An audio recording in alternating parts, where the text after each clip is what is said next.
2 parishes are now experiencing drought conditions, while several others are drier than normal. This was revealed today at a press conference at Jamaica House, where the Meteorological Service of Jamaica said it's not expected to get any better in the coming months.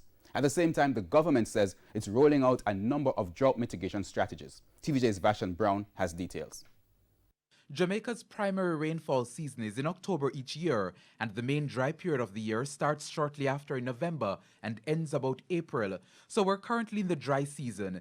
It is usually the hope that October will produce enough rainfall to take the country through the period of dryness. But here's the problem. So at the beginning of the current dry season, we are coming out of a situation of less than normal rainfall.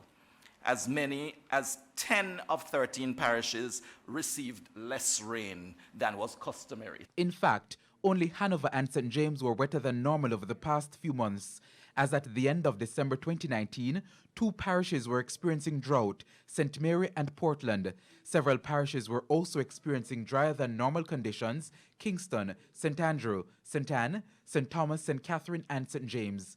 Data collection for January is now in progress, but Mr. Thompson argues that January did not produce any excess rainfall to reverse the December picture. In looking ahead, dry conditions are expected to remain until April. We are expecting near to normal conditions, but more with a bias towards dry conditions.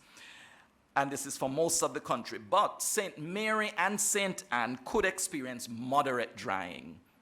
So we are expecting in some areas it will be nearer to normal, but moderate drying is expected in the north central to northeastern parishes. This, Mr. Thompson argues, could spell trouble for the corporate area, leaving residents with a sense of deja vu.